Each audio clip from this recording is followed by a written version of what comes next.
Assalamualaikum warahmatullahi wabarakatuh. Selamat datang di channel Jejak Gaib. Sebuah channel yang secara konsisten menyuguhkan cerita-cerita menarik berdasarkan kisah nyata.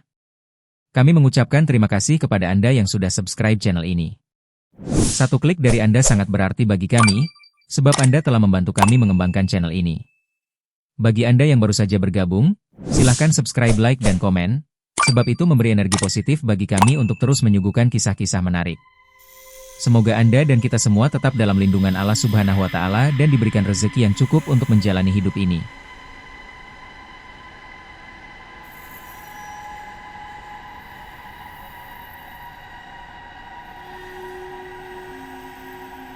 Kisah nyata kali ini bercerita tentang keteguhan seorang pemuda dalam mencari rezeki sebagai tukang sate keliling di komplek perumahan di kota Serang, Banten. Tokoh dari kisah nyata ini bernama Budi. Setiap malam dia mendorong gerobaknya berkeliling komplek untuk menjajakan sate ayam. Tak peduli hujan atau cerah, Budi tetap menjalankan aktivitas malamnya itu. Suatu malam, Budi sudah siap-siap untuk berkeliling komplek dengan ratusan tusuk sate yang sudah dia siapkan.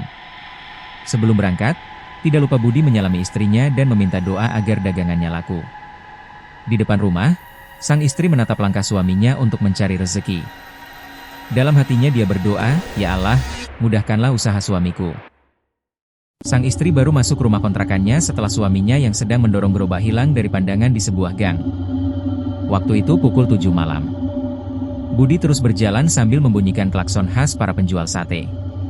Tidak ada wajah putus asa, dia tanpa semangat mendorong gerobaknya melewati rumah demi rumah.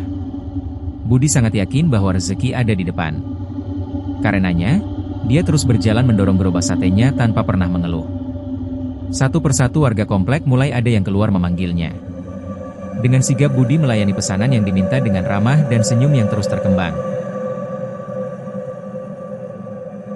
Porsi demi porsi sate mulai terjual meski belum habis.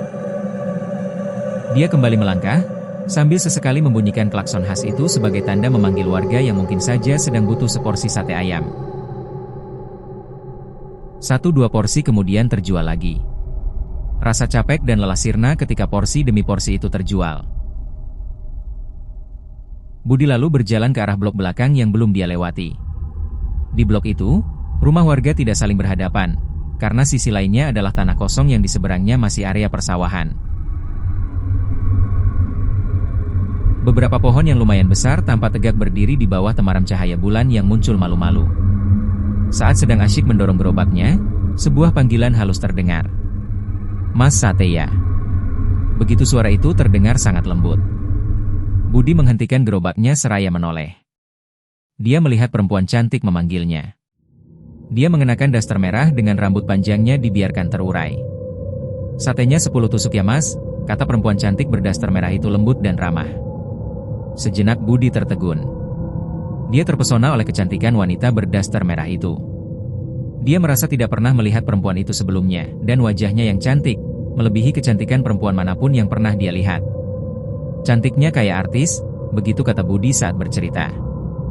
Dia pun langsung menyiapkan 10 tusuk sate lalu menyimpannya di atas bara yang sudah ada. Dia mengipas bara itu agar panasnya segera membakar sate ayam yang dia letakkan di atasnya. Baru beberapa detik saja setelah mengipas, si perempuan cantik itu langsung meminta agar Budi mengangkat dan membungkus sate itu. "Sudah mas, jangan matang-matang," kata dia. "Tapi ini belum matang bu, masih mentah," kata Budi. "Tidak apa-apa. Justru itu enak," katanya lagi. Meski sedikit heran, Budi langsung membungkusnya. Si perempuan itu minta satenya tidak dikasih lontong atau sambal. Cukup ayamnya saja.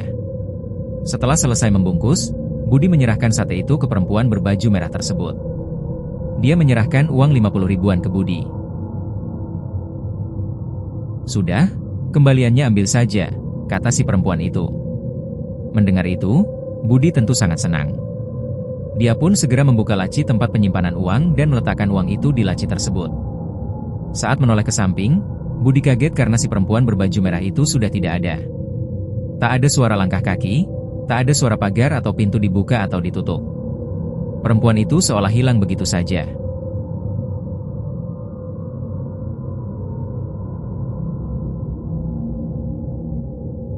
Budi tidak berpikir apa-apa. Dia lalu kembali mendorong gerobaknya, melangkah ke ujung blok sebelum akhirnya berbelok. Waktu menunjukkan jam 11 malam, Budi tidak mengitari komplek lagi. Dia langsung pulang karena menurutnya malam itu sudah cukup, ditambah ada rezeki dari perempuan berbaju merah tadi. Sampai di rumah, dia bilang ke istrinya sengaja pulang lebih awal meski satenya masih tersisa beberapa tusuk. Dengan senang, Budi mengatakan bahwa dia baru saja mendapatkan rezeki nomplok. Dia pun bercerita bahwa tadi ada yang membeli 10 tusuk sate dan memberi uang 50.000 dan tidak mau kembalian. Dia bilang kembaliannya ambil saja, kata Budi ke istrinya. Tuh uangnya di laci, kata Budi lagi.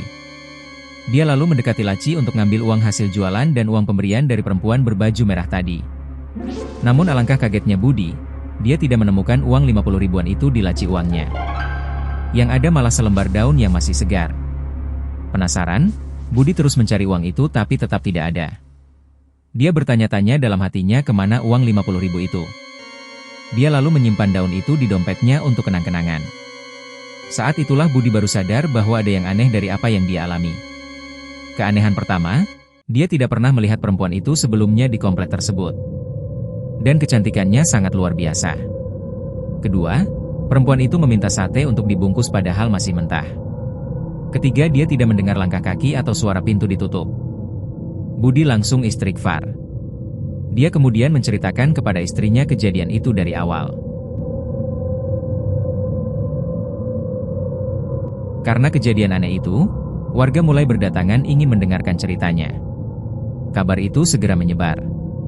Esoknya saat dia jualan sate lagi, warga banyak yang bertanya untuk memastikan cerita yang cepat tersebar dari mulut ke mulut itu. Budi pun menceritakannya sangat detail. Bahkan ada warga yang merekam cerita Budi dan menyebarkan video itu ke grup WhatsApp warga. Kabar pun makin beredar. Warga blok tempat Budi melayani pesanan sate pun mulai bereaksi. Mereka menebang pohon yang ada di depan sebuah rumah. Dan ternyata, rumah yang kemarin itu adalah rumah kosong tanpa penghuni. Perempuan berbaju merah itu diyakini sebagai kuntilanak merah yang tinggal di antara pohon atau rumah kosong itu. Keesokan harinya, warga mulai membersihkan ilalang di lahan kosong depan rumah mereka, serta menebang pohon yang diyakini tempat tinggal kuntilanak merah itu. Keganjilan mulai datang. Budi tiba-tiba sakit. Selama 3 hari dia mengalami demam tinggi. Budi juga didatangi perempuan berbaju merah itu dalam mimpinya. Dia marah kepada Budi karena sudah bercerita pengalamannya ke warga. Hal itu telah membuat si perempuan yang diyakini kuntilanak merah itu merasa terusik dan tidak nyaman. Budi kemudian memutuskan pulang kampung ke Banten Selatan. Dia merasa bahwa sakitnya tidak wajar.